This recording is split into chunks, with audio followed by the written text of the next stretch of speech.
ትዳሯ ከፈረሰ ከ3 ቀን በኋላ ከሌላ ወንድ ጋር ስትሳሳም በድብቅ የቀረጻትን ጋዜጠኛ ኤሊፍ በሽጉጥ እንዳስፈራራችሁ ታውቃላችሁ?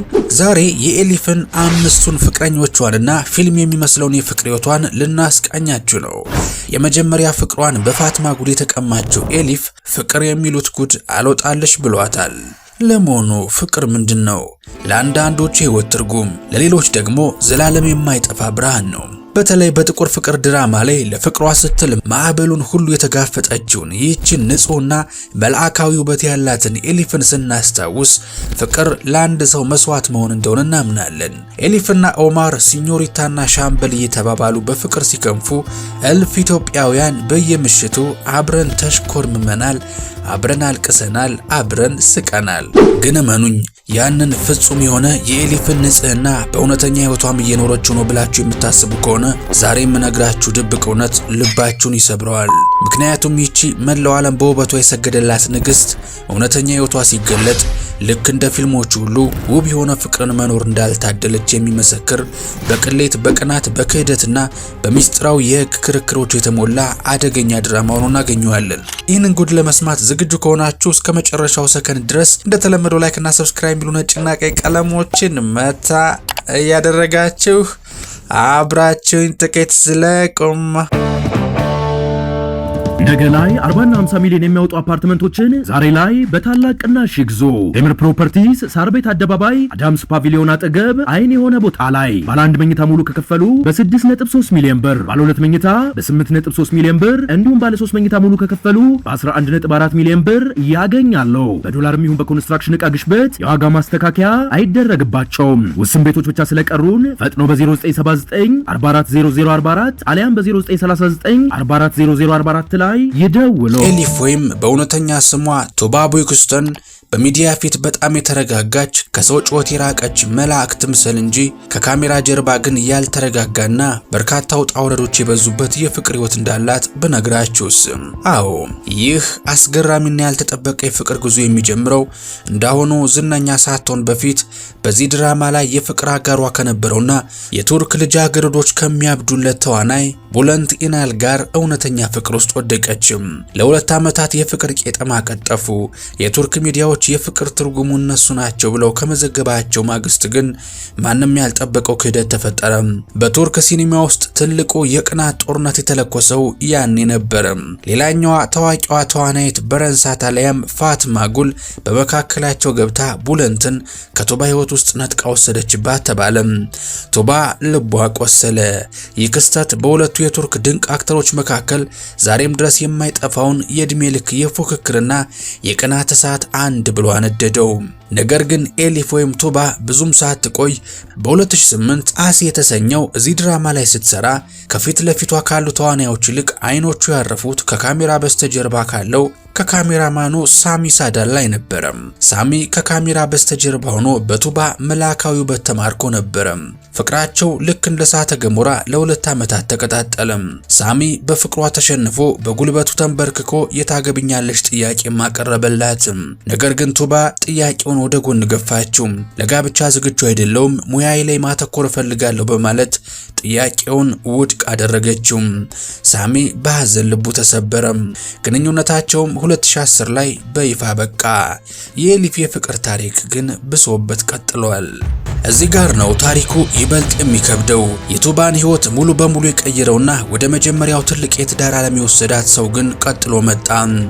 በ2010 በዚህ ድራማ ላይ አብሯት ይሰራ ከነበረውና በበሳል ትወናው ከሚታወቀው ተዋናይ ኦኑር ሳይላክ ጋር በጥልቅ ፍቅር ወደቁ።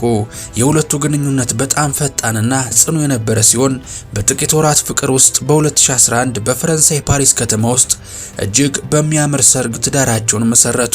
ብዙም ሳይቆይ ማያና ቶፕራክ የተባሉ ውብ መንታ ሴት ልጆችን በጋራ አፈሩ። መላው የቱርክ ህዝብና አድናቂዎቿ ቱባ በመጨረሻም ሰላሟን አገኘች፣ እውነተኛ የቤተሰብ እናት ሆነች ብለው ተደሰቱ። ነገር ግን ለ6 ዓመታት የዘለቀው ይህ ትዳር በ2017 ሲፈርስ የተገለጠው ሚስጥር ግን መላውን የቱርክ ህዝብ ያስገረመ አድናቂዎቿንም እጅግ ያሳዝን ነበረ። ይህ መለያየት ግን በሚዲያ ላይ ታላቅ ማዕበል ያስነሳ ትልቅ ውዝግብ የታከለበት ነበር። የሚዲያው ማዕበል የተነሳው ቱባ ከባለቤቷ ከኦኑር ጋር ፍቺ በፈጸመች በጥቂት ቀናት ውስጥ ብቻ ነበር። ቱባ በኢስታንቡል ከተማ በሚገኝ አንድ ታዋቂ ቡና ቤት ውስጥ ከሷ በእድሜ ከሚያንሰውና በቱርክ ታዋቂ የሌሊት ክለቦች ባለሀብት ከሆነው ኦመር ኤቪርገን ጋር እጅግ ተቀራርባ ስትደሰት በፓፓራዚ ጋዜጠኞች እጅ ከፍንጅ ተያዘች። እነሱ እንደሚሉት ከወጣቱ ጋር በፍቅር ከንፋ ስትሳሳምም ነበር። የዜና አውታሮች ሁሉ ቱባ ትዳሯን ያፈረሰችው ከሌላ ወጣት ጋር ድብቅ ግንኙነት ስለነበራት ነው በሚል የስም ማጥፋት ዘመቻ ከፈቱባት። ታሪኩ ግን እዚህ ላይ አላቆመም። ወደ ከባድ የህግ ክስና እስራት አደገ እንጂ። ይህንን የቱባን የድብቅ ግንኙነት ምስል የቀረጸው ጋዜጠኛ ፎቶውን ይዞ ሊያመልጥ ሲል የቱባ አዲስ ፍቅረኛ የኦመር ኤቪርገን የጥበቃ ሰራተኞች ጋዜጠኛውን በኃይል በማስፈራራት መኪናውን ዘግተው ካሜራውን በጉልበት ነጠቁት። ይህ የማስፈራራት ዜና ከፍተኛ ትኩረት ሳበ። ኦመር ጋዜጠኛውን በኃይል በማስፈራራትና የግል ነፃነትን በመንፈግ ወንጀል ተከሶ ወደ ወህኒ ቤት ተወረወረ። ቱባ በዚህ ቅሌት ምክንያት ስሟ በሚዲያ ክፉኛ ተነሳ። ነገር ግን ይህንን ሁሉ ዝግብ ችላ ግንኙነታቸውን ለ3 ዓመታት ቀጥለው በ2020 በድንገት ተለያዩ። በዚህ ጊዜ ቱባን ከአዲሱ ፍቅረኛዋ ጋር ፎቶ ያነሳትን ጋዜጠኛ ሽጉጥ ከደቀኑበት ውስጥም ራሷ ቱባ እንደምትገኝበትም ተዘግቧል። ከተለያየች በኋላ ግን ቱባ ሌላ የፍቅር ሱሰኛ ሆና ብቅ አለች። በ2020 መገባደጃ ላይ ከሷ በ9 ዓመታት የሚያንሰውን ወጣቱን ሞዴልና ተዋናይ ኤኪን መርት ዳይማዝን ወደ ህይወቱ አስገባች። ማህበራዊ ሚዲያው በቁጣ ተሞላ። የሁለት ልጆች እናት መሆንሽን ረሳሽው በማለት ክፉኛ ወረዱባት። ይህ ከፍተኛ የሚዲያ ወከባና ማህበራዊ ጫና በጥንዶቹ መካከል ጫና ፈጥሮ በጥቂት ወራት ውስጥ ግንኙነታቸው እንደ ጭስ በኖ ጠፋ። ልብ በሉ እንግዲህ ቱባ በጥቁር ፍቅር ድራማ ላይ እንደምናውቃት እንደ ኤሊፍ እውነተኛ ህይወቷ በደስታ የተሞላ እንዳልነበር መረዳት አሁን ቀላል ነው።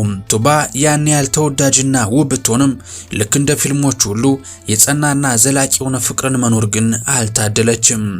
እያንዳንዱ የፍቅር ህይወቷ በጥልቅ ሐዘን፣ በትችትና በሚዲያ ጫጫታ የተሞላ ነበር። ነገር ግን ይህች ሴት ከዚህ ሁሉ የስነ ልቦና ቀውስ ጀርባ መላውን ዓለም የሚያስንቅ የቅንጦት ህይወት ትኖራለች። ቱባ በቱርክ ሲኒማ ውስጥ ከፍተኛ ክፍያ ከሚጠይቁ ሴት ከዋክብት ቀዳሚዋ ናት።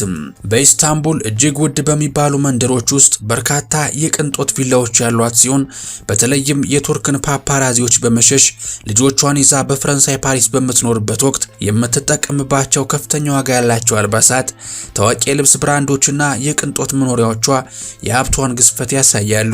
የሚገርመው ግን ቱባ ይህንን ሁሉ ሚሊዮን ዶላሮች የሚያወጣ የቅንጦት ህይወት የመኖር አቅም ቢኖራትም በግል ህይወቷ ሜካፕ ሳታደርግ በጣም ተራውና መታየትን ትመርጣለች። አልፎም ለዩኒሴፍ የበጎ ፍቃድ አምባሳደር በመሆን ስደተኛ ህፃናትን በመርዳት ትታወቃለች። ዛሬ በጥቁር ፍቅር ላይ ኤሊፍ ሆና የምናውቃትን ቱባ ቡዩክስትን አሁን ላይ ልቧን ለፍቅር ዝግ አድርጋ ሰላማዊና ነፃ ህይወትን መኖር መርጣለች። ያ በውዝግብና በስኬት የተሞላው የህይወት ታሪኳ ግን እውነተኛ ደስታና ሰላም ከሰው ዝናና ሀብት ጀርባ ብቻ እንደማይገኝ አስተማረ። በተመልካቿ ልብ ውስጥ የሚታወስ እውነተኛ የህይወት ድራማ ሆኖ ታትሟል።